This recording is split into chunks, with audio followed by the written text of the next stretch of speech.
Bismillahirrahmanirrahim. Assalamualaikum warahmatullahi wabarakatuh. Waalaikumsalam. Waalaikumsalam warahmatullahi wabarakatuh. Pada malam ini kita akan berdiskusi mengenai pertanyaan dari Ibu tentang kelengkapan fasilitas sistem pakar untuk membantu meningkatkan kinerja di aplikasi sistem pakar. Semua anggota sudah lengkap ya. Ada Muhammad Haikal Diaski, Muhammad Rizky Cahyadi Putra, Irfan Muhammad Faujan, Muhammad Mihradi Rusdiawan, dan saya sendiri Zidatul Nurhisa. Oke, selanjutnya kita langsung saja ke pembahasannya mengenai kelengkapan fasilitas sistem pakar yang merujuk kepada 5 jurnal ya yang kemarin teh. Sok mau siapa duluan? Mungkin boleh Nisa lebih dahulu. Sudah muncul slide-nya, word-nya. Udah muncul. Oke. Kemarin saya merujuk ke 5 jurnal. Yang pertama berjudul Perancangan Aplikasi Sistem Pakar Diagnosa Awal Penyakit Batu Ginjal berbasis web dengan metode menggunakan forward chaining. Terus jurnal yang kedua berjudul Perancangan Aplikasi Sistem Pakar untuk mengidentifikasi penyakit akibat penggunaan vape atau rokok elektrik berbasis web menggunakan metode certainty factor. Jurnal yang ketiga, Perancangan Aplikasi Sistem Pakar Konsultasi Psikologis Anak berbasis web. Yang keempat, Perancangan Aplikasi Sistem Pakar Penyakit Roseola dengan menggunakan metode certainty factor. Dan terakhir, jurnal rujukannya itu berjudul Perancangan Aplikasi Sistem Pakar Diagnosa Awal Kanker Reproduksi Wanita dengan metode certainty factor. Pembangunan aplikasi sistem pakar kan tidak terlepas dari 3 unsur utama. Yang pertama itu yaitu pakarnya sendiri atau sumbernya, pakarnya. Terus yang kedua sistem dan juga user, merupakan unsur yang sangat penting dan tidak bisa diabaikan. Nah, untuk membangun sebuah aplikasi sistem pakar ini, kelengkapan aplikasi yang dimiliki yaitu untuk mendukung kinerja adanya dari fasilitas akuisisi pengetahuan, di mana fasilitas akuisisi pengetahuan ini merupakan proses mengumpulkan data-data pengetahuan tentang suatu masalah dari pakarnya. Dan bahan pengetahuannya itu bisa didapat dengan berbagai cara, entah dari buku, jurnal, laporan, literatur, dan juga sebagainya. Terus yang kedua, yaitu basis pengetahuan dan basis aturan, di mana merupakan cara merepresentasikan data menjadi basis pengetahuan, seperti dalam bentuk atribut, aturan, jaringan semantik, frame, dan juga logika. Terus yang ketiga, mekanisme inferensi yang merupakan bagian sistem pakar yang melakukan penalaran dan menggunakan isi daftar aturan berdasarkan urutan dan pola tertentu. Yang keempat, adanya fasilitas belajar mandiri, di mana fasilitas ini memungkinkan sistem untuk mengembangkan dirinya sendiri dengan memilah atau mengelompokkan kembali fakta yang sudah ada, memasukkan fakta-fakta baru ke dalam basis pengetahuan yang merupakan hasil penurunan atau iterasi dari fakta sebelumnya, dan mengembalikan fakta kepada mekanisme inferensi sehingga dimintakan fakta lainnya dari pemakai melalui atau user interface-nya. Yang kelima yaitu adanya fasilitas penjelas sistem yang merupakan komponen sistem pakar yang memberikan penjelasan tentang bagaimana program dijalankan, apa yang harus dijelaskan kepada pengguna tentang suatu masalah, lalu memberikan rekomendasi kepada pengguna, mengakomodasi kesalahan pengguna, dan menjelaskan bagaimana suatu masalah terjadi. Yang keenam, antarmuka pemakai atau user interface yang memberikan fasilitas komunikasi antara pengguna dan juga sistem, yaitu memberikan fasilitas informasi berbagai keterangan yang bertujuan untuk membantu mengarahkan alur penelusuran sampai ditemukan solusi. Nah, untuk tahap pengembangan sistem pakar sendiri mengikuti 6 tahap. Yang pertama identifikasi, konseptualisasi, formalisasi, implementasi, evaluasi, dan juga pengembangan sistem. Dari 5 jurnal yang jadi rujukan itu sudah diidentifikasi persamaan dan juga perbedaannya. Kesimpulan yang saya simpulkan gitu ya mengenai kelengkapan fasilitas apa saja yang mendukung kinerja aplikasi sistem pakar itu, yaitu pertama itu adanya fasilitas untuk mendiagnosa suatu permasalahan tertentu dengan menggunakan pertanyaan yang mudah dipahami oleh user dan juga memberikan hasil diagnosa tertentu yang dapat dipahami juga oleh si penggunanya. Lalu fasilitas yang ada dalam sistem Pakar ini diharapkan mampu untuk bisa mengupgrade data gejala dan sebagainya dengan mengikuti perkembangan atau kondisi tertentu. Nah, lalu adanya fasilitas untuk memberikan saran atau solusi mengenai hasil diagnosanya kepada user.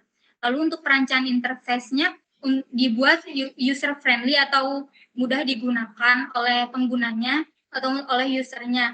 Lalu terdapat fasilitas untuk merekam data pasien. Jadi apabila sudah menggunakan diagnosa di aplikasi sistem Pakar ini, data-data hasil diagnosanya, data pasiennya itu bisa disimpan gitu ya, bisa ada dengan adanya fasilitas merekam data itu.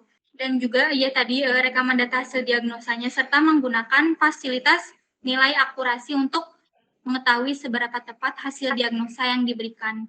Jadi fasilitas nilai akurasi ini untuk mengetahui seberapa tepat gitu hasil diagnosanya itu. Mungkin dari saya untuk menjawab pertanyaan kelengkapan fasilitas apa saja yang mendukung kinerja aplikasi sistem Pakar ini, lebih ditekankan ke user interface-nya, di mana user interface-nya itu harus mudah dipahami oleh penggunanya. Lalu untuk aplikasi sistem Pakar sendiri harus mampu memberikan diagnosa permasalahan tertentu tersebut dengan menanyakan atau menggunakan pertanyaan yang diajukan kepada user itu dengan pertanyaan yang mudah dipahami, sehingga nantinya akan memberikan hasil diagnosa juga yang mudah dipahami juga. Mungkin seperti itu dari saya. Oke, lanjut ke saya. Jadi sebelumnya kan kita ini meneliti 5 jurnal ya minimalnya.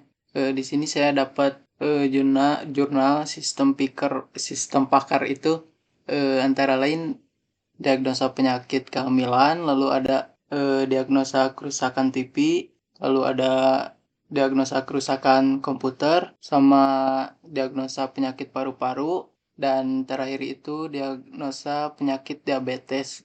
Nah, setelah saya neliti 5 jurnal tersebut, yang saya tangkap fasilitas dari sistem Pakar itu diantaranya terdapat yang pertama itu fasilitas informasi atau fasilitas artikel yang memuat diagnosa atau tema-tema yang bersangkutan. Nah, lalu ada fasilitas diagnosanya. Jadi fasilitas diagnosa itu seperti tadi yang dikatakan oleh Jadatun ya, seperti pertanyaan contoh dari penyakit-penyakitnya seperti itu. Dan lalu ada hasil diagnosa berupa informasinya. Nah, hasil diagnosanya ini, fasilitas ini itu menampilkan persentase atau pengetahuan gitu ya, pengetahuan dari sistem Pakar atau pengetahuan basis datanya gitu. Seperti itu mungkin dari saya. Lihat itu dari sistem Pakar menggunakan teorema Bayes untuk mendiagnosa penyakit kehamilan dan untuk fasilitasnya. Jadi di sini ada fasilitas penjelasan dalam sistem Pakar yang dikembangkan. Fungsinya yaitu untuk memberi penjelasan penderita bagaimana sistem Pakar menyimpulkan penyakit yang diderita oleh pasien, sehingga penjelasannya akan menampilkan rangkaian diagnosa mulai dari adanya sebuah gejala yang tampak hingga semua gejala-gejala yang diderita oleh pasien. Dan untuk kesimpulan yang saya teliti tadi, jadi sistem Pakar dapat mendiagnosa penyakit kehamilan, dapat digunakan sebagai pengganti seorang pakar dalam menjalankan tugas melakukan pemeriksaan kesehatan pada kehamilan. Mungkin segitu saja kali dari saya. Mohon maaf ya agak beda dari yang lain. Ya, nggak apa-apa. Sok, mau lanjut siapa? Rizky atau Haikal? Haikal mungkin boleh. Sesuai dari pertanyaannya, kelengkapan fasilitas dan suatu sistem sebenarnya ini bukannya kayak di keterangan sih skripsi. Jadi judulnya itu sistem Pakar diagnosa bukan itu ini. aplikasi sistem pakar berbasis web untuk diagnosa penyakit gigi dan mulut. Nah, untuk fasilitas kuisis pengetahuan, basis pengetahuan, sistem inferensi, place, fasilitas penjelasan dan perbaikan pengetahuan. Untuk fasilitas pengetahuan merupakan akumulasi, transfer, dan transformasi keahlian dalam menyelesaikan masalah dari sumber pengetahuan ke dalam proses komputer. Fasilitas pengumpulan data-data pengetahuan antar suatu masalah dari pakar. Pengetahuan dapat diperoleh melalui studi pustaka maupun observasi dan bertanya langsung kepada pakarnya. Itu basis pengetahuan. Untuk misi intinya merupakan penalaran tentang informasi yang ada dalam basis musuh untuk memori kerja atau working memory flash digunakan untuk merekam hasil-hasil antara dan kesimpulan yang dicapai. Dan untuk selanjutnya ada fasilitas penjelasan merupakan komponen tambahan yang akan meningkatkan kemampuan sistem pakar. Dan yang paling penting dalam komponen sistem pakar agar proses mampu menganalisis penyebab ini semua dengan karakter pakar yang memiliki kemampuan menganalisis dan meningkatkan kinerja serta kemampuan untuk belajar dari kinerjanya. Untuk kesimpulannya dari final ini itu 3 kesimpulannya. Yang pertama, sistem pakar ini menggunakan data yang diajukan hanya terkait penyakit yang dialami. Yang kedua, pakar ini juga memudahkan bagi alamat edit basis aturan yang dapat digunakan untuk mengenai pengobatannya. Yang ketiga, terakhir, masyarakat awam dapat memanfaatkan aplikasi ini dengan mudah untuk mengetahui jenis penyakit gigi yang dialami karena tampilan yang mudah dimengerti dan sederhana. Mungkin itu aja yang bisa saya sampaikan. Mohon maaf kalau masih kurang dari penjelasannya. Terima kasih. Oke, baik, terima kasih Haikal mengenai penjelasannya udah bagus. Nah, mungkin di sini bagian saya ya. Oke, mohon maaf nih kalau apa maksudnya nggak di screen ya, nggak apa-apa. Tapi di sini saya on cam aja supaya kelihatan gitu ya proyeknya. Nah, oke, nah di sini saya nih apa yang telah saya dapati dari beberapa jurnal gitu ya yang saya rujuk dan saya istilahnya saya jadikan referensi gini gitu mengenai apa aplikasi sistem pakar itu harus memiliki kelengkapan fasilitas apa aja sih gitu untuk mendukung kinerjanya. Nah di sini saya ada nih ketika kita udah saya simpulkan di sini ada beberapa poin yang bisa kita ambil. Yang pertama itu ada yang menjadi penting itu sebagai knowledge base atau basis pengetahuan. Nah, di mana biasanya nih basis pengetahuan ini juga banyak gitu ya dan penting juga karena berisi pengetahuannya bisa dipahami dan dipromosikan gitu ya untuk menyelesaikan suatu kesalahan dari sistem pakarnya. Tetapi harus ada juga nih mengenai pakar yang ahli di bidangnya seperti itu. Nah, kemudian di sini yang kedua itu ada yang paling tidak kalah penting adalah user interface.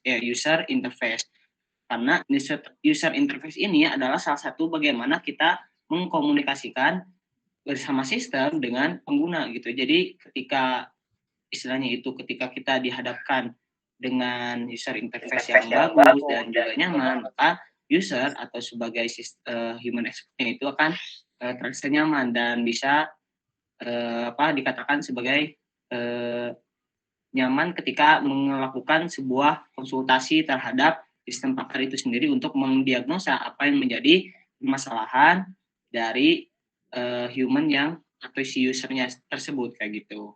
Nah, kemudian mungkin satu lagi yang tidak kalah penting adalah termasuk juga pada inferensinya juga nih. Nah, inferensi engine ini bisa mengacu kepada sebuah program atau juga bisa dikatakan sebagai metodologi gitu ya, yang digunakan untuk melakukan sebuah penalaran terhadap informasi-informasi di dalam basis pengetahuan untuk memformulasikan sebuah konklusi gitu ya. Jadi tentunya dengan adanya fasilitas-fasilitas ini gitu kita bisa menunjang kinerja yang lebih baik dari sistem pakar. Apalagi yang paling penting adalah istilahnya itu adalah sebuah algoritma gitu ya, yang dipakai nantinya untuk melakukan sebuah istilahnya itu dalam pemecahan masalah untuk nantinya itu untuk digunakan untuk menggantikan dari pakar atau ahli di bidang tersebut supaya menjadi lebih kinerja lebih cepat, dan juga tentunya data yang ditampilkan atau data yang diberikan kepada user itu menjadi data yang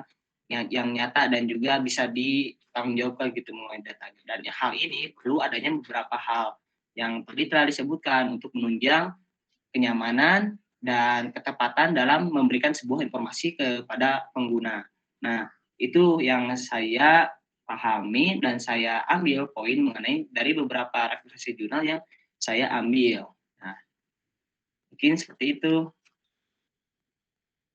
Ini cukup clear Rizky dari pendapat kita tadi ya. Udah disimpulkan tadi tanya. Oh iya, jadi Mungkin mau sama Nisa disimpulin lagi mungkin buat penutupnya. Jadi maaf ya ini sedikit menanya gitu ya. Jadi yang dimaksud fasilitas itu seperti tadi ya, basis pengetahuannya, terus mesin inferensinya yang kayak gitu. Iya sih, kalau dari pendapat saya mengenai fasilitas bisa masuk ke dalam hal tersebut, tetapi ada juga sih bagian-bagian yang lain seperti yang tadi telah disebutkan oleh Nisa, oleh siapa lagi, oleh Irfan tadi sendiri, dan Muhaikal dan juga Miradi. Nah, sebenarnya fasilitas-fasilitas itu banyak gitu ya untuk menunjang sistem PAR. Nah, salah satunya yang tadi telah dipaparkan mungkin oleh saya. ini kesimpulan ya. Kesimpulannya dari beberapa yang udah dipaparin tadi, mungkin untuk menunjang kelengkapan fasilitas di aplikasi sistem pakar ini, tadi yang pertama yaitu adanya fasilitas dari akuisisi pengetahuan, dari metode pengumpulan datanya, terus dari basis data pengetahuan atau knowledge base-nya. Lalu yang ketiga adanya mekanisme inferensi. Terus yang keempat fasilitas untuk belajar sendiri. Selanjutnya fasilitas penjelasan sistem untuk menjelaskan tentang bagaimana program dijalankan dan segala macamnya. Lalu adanya fasilitas user interface atau antarmuka pemakai. Segitu aja. Ya, mungkin hal tersebut sudah mewakili dari beberapa mengenai fasilitas gitu ya dari sistem pakar atau juga sebagai penunjang mengenai sistem pakar bisa menjadi sistem pakar yang memberikan informasi yang tepat dan juga memberikan kenyamanan terhadap user mungkin seperti itu ya. Iya. Nah, sebelum kita tutup nih, mungkin dari kawan-kawan ada pertanyaan-pertanyaan lagi atau mungkin masih ada yang dibingungkan atau bagaimana? Atau masih ada yang mau berbicara? Udah sih mungkin untuk dari saya sih dan mungkin nanti kalau ada pertanyaan akan disampaikan di grup mungkin. Oke. Udah cukup. Udah aja ya. Terima kasih atas kehadiran rekan-rekan itu. Terima kasih juga telah meluangkan waktunya untuk berdiskusi mengenai pertanyaan, kelengkapan, fasilitas yang mendukung kinerja aplikasi sistem pakar. Mungkin cukup sekian. Wassalamualaikum warahmatullahi wabarakatuh. Waalaikumsalam warahmatullahi Waalaikumsalam warahmatullahi wabarakatuh. wabarakatuh.